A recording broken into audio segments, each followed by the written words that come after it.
A man came into town today, a very strange man. He looked to be in his 30s, walking with a hunched back with a load of items upon it. He had thinning red hair and tannish skin, as well as an almost skeleton-like frame. He was quite small really. It was the big grin on his face that got to me. It was such a large smile, almost inhumanly big. Its edges seemed to stretch beyond his cheekbones and into his eyes. He strolled into town with that joyful expression on his face, speaking in almost whispers to children who were lined along the road. The children would stare, emotionless as he whispered to them. I couldn't make out what he was saying from the distance, so I sat on the centerpieces in the town square, waiting for him to cross my path. I was genuinely terrified, to be honest, but I didn't know why yet. Even still, I wanted to wait for him. I couldn't explain this curiosity, but it had a hold on me that would not be released until I spoke to the eerie man. He slowly began approaching me. The soft thudding of his footsteps was barely audible over the dull roar in the square. Yet all the same, I could hear it plainly as anything else when I waited in a slight panic for him to reach me. He stopped in front of me, still not facing me. I looked up, to catch his face. He stared forward, and then slowly turned towards me. He never opened his eyes and the smile never disappeared from his face. Turning his head to me, he opened one eye and stared directly at me with it. I slumped down, an incredible fear that I had never felt hit me like a wave. He didn't say a word, he only stared into my eyes with the hawk eye he had opened. I completely lost track of reality. The sounds of the town square around me faded away, and I became immersed in an eerie silence that seemed deafening. I wanted to run but I couldn't, nothing would move. My body seemed frozen to the bricks I was sitting on. The smile felt like it was looking at me, almost like there was the true man behind it, not the eyes. I can't explain it, but to put it the best I can, the smile seemed ageless, eternal. It echoed in my mind into infinity. My body began leaning away from him. Slowly his head turned back to face the road and he began to go on his way again. I was shaking violently. I felt like I could throw up. As he walked off, I realized that there were masks on his back. He must have been a mask collector of sorts. That night I couldn't sleep. All I could think about was the meeting with him in the square. He didn't say anything, but I felt as if he completely disemboweled me with his glance, his piercing eye. I didn't know what it was, but that man was not human. No, he was something else, something very sinister. That ageless feeling wouldn't go away either, as if he was some sort of ancient demon, wandering the earth from city to city, town to town. Why though? I wanted to know more. I was becoming obsessed with the very thing that terrified more than anything else. Tomorrow I would search for him and see if he was in town. I had honestly hoped he had left, yet if he hadn't, I could learn more about him. Happy mask salesman. The next day I ate breakfast and ran to the square. I saw a small group of people gathered around a small vacant building in the corner. I ran over to see him, the demon, standing in front of everyone. He had his hands together and was speaking about how he was opening his Happy Masks shop here in the square. He preached and preached, "Come one, come all," to the crowd. They all seemed mesmerized by his words. Finally he finished and headed inside the tiny building. A small sign next to it read, "Happy Mask Shop. Happiness is just a mask away." I shuddered. What was so scary about this man? I had to know more, so I ran inside. There was already a few people in there, yet it was silent. No one was talking. What was going on? Were they negotiating something? I saw a man, a child next to him, and a woman behind him. Yet none of them were saying anything. They were only staring at the Happy Mask man.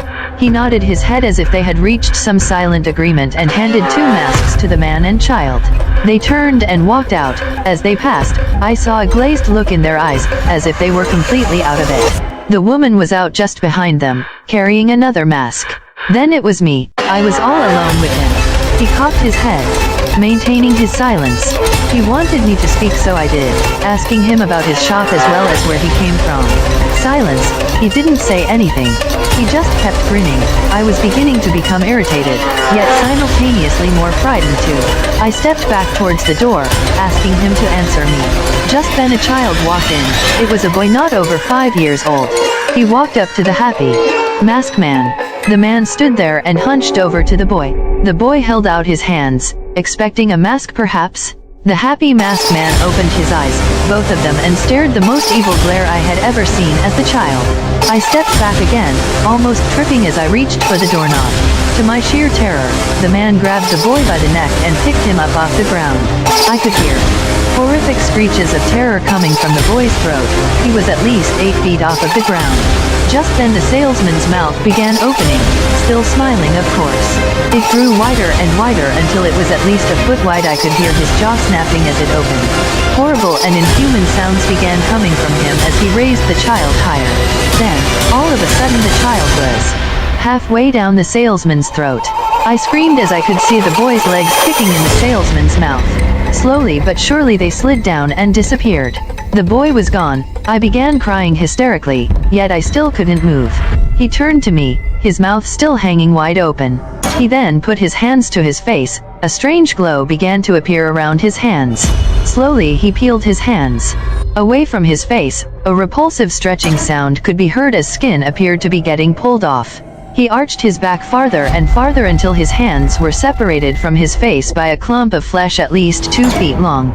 This man knew this thing was an absolute monster. The flesh tore off, leaving the same grinning face. He stood there with a mass of skin in his hands. Slowly the skin began molding and contorting. I backed into the corner. What the hell was going on?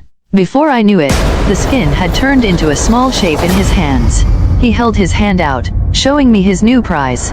It was the child's face. He made a mask out of flesh. The horror hit me and I began vomiting into my lap. I heard a small chuckle coming from the salesman. No, I had to get out of here. I got up and ran for the door. Upon grabbing the doorknob I heard one more thing. Do you want a mask, my boy? Tears were streaming down my cheeks as I was sobbing and running across the town square.